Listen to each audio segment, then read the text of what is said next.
We had protracted our sitting far into the night, and I had at length effected the manoeuvre of getting Glendinning as my sole antagonist. The game, too, was my favourite écarté.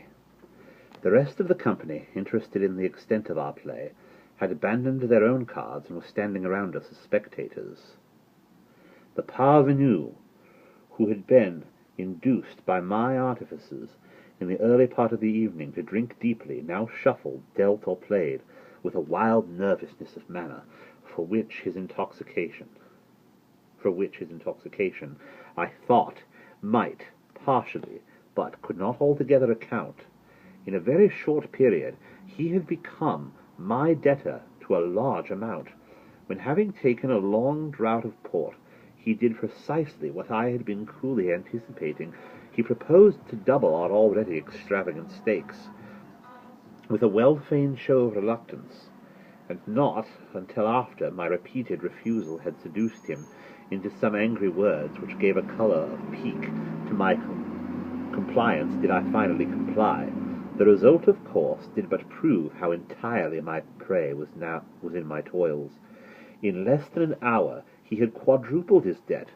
For some time his countenance had been losing the florid tinge lent to it by the wine, but now, to my astonishment, I perceived that it had grown a pallor truly fearful. I say to my astonishment. Glendinning had been represented to my eager inquiries as immeasurably wealthy, and the sums which he had as yet lost, although in themselves vast, could not, I suppose, very seriously annoy, much less so violently affect him. That he was overcome by the wine just swallowed was the idea which most readily presented itself, and rather with a view of the preservation of my own character in the eyes of my associates than from any less interested motive. I was about to insist peremptorily upon a discountenance of the play, when some expressions at my elbow from among the company, and an ejaculation evincing utter despair of the part of Glendinning, gave me to understand that I had effected his total ruin under circumstances which, rendering him an object for the pity of all, should have protected him from the ill offices even of a fiend. What now might have been my conduct it is difficult to say. The pitiable condition of my dupe had thrown an air of embarrassed gloom over all, and for some moments a profound silence was maintained, during which I could not help feeling my cheeks tingle with the many burning glances of scorn or reproach cast upon me by the less abandoned of the party. I will even own that an intolerable weight of anxiety was for a brief instant lifted from my bosom by the sudden and extraordinary interruption which ensued. The wide, heavy folding doors of the apartment were all at once thrown open to their full extent with a vigorous and rushing impetuosity that extinguished, as if by magic, every candle in the room. Their light, in dying, enabled us just to perceive that a stranger had entered, about my own height, and closely muffled in a cloak. The darkness, however, was now total, and we could only feel that he was standing in our midst. Before any of us could recover from the extreme astonishment into which this rudeness had thrown all, we heard the voice of the intruder. "Gentlemen," he said, in a low, distinct, never-to-be-forgotten whisper, which thrilled to the very marrow of my bones, "Gentlemen, I make no apology for this behavior, because in thus behaving I am but fulfilling a duty. You are beyond doubt uninformed of the true character of the person who has tonight won at a cart a large sum of money from Lord Glendinning. I will therefore put you upon an expeditious and decisive plan of obtaining this very necessary information. Please to examine at your leisure the inner linings of the cuff of his left sleeve, and the several little packages which may be found in somewhat capricious pockets of his embroidered morning wrapper." While he spoke, so profound was the stillness that one might have heard a pin drop upon the floor. In ceasing, he departed at once, and as abruptly as he entered. "Can I Shall I describe my sensations? Must I say I felt all the horrors of the damned? Most assuredly, I had little time given for reflection. Many hands roughly seized me upon the spot, and lights were immediately reprocured.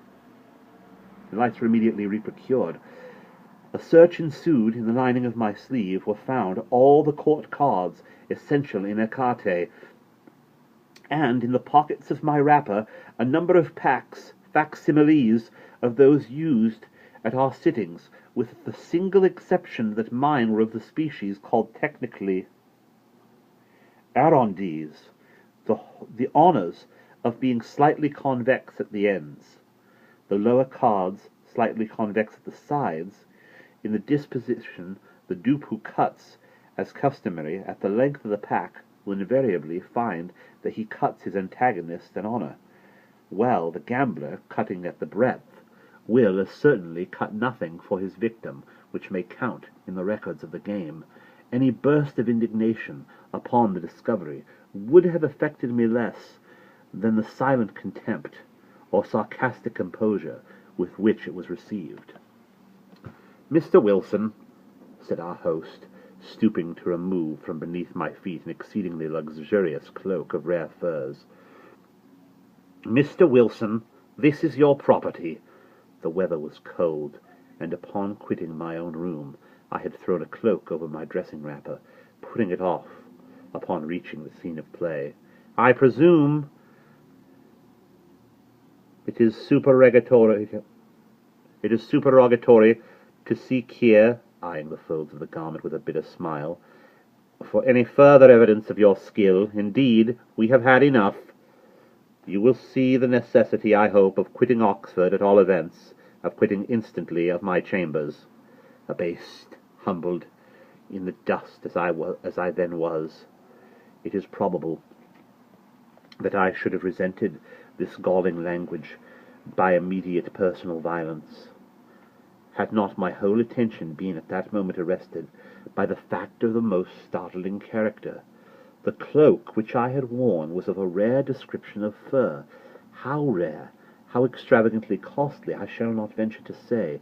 Its fashion, too, was of my own fantastic invention, for I was fastidious to an absurd degree by coxcombry in matters of this frivolous nature. When, therefore, Mr. Preston reached me that which he picked up upon the floor, and near the folding doors of the apartment, it was with an astonishment nearly bordering upon terror that I perceived my own already hanging on my arms, where I had no doubt unwittingly placed it, and that the one presented me was but its exact counterpart in even the minutest possible particular.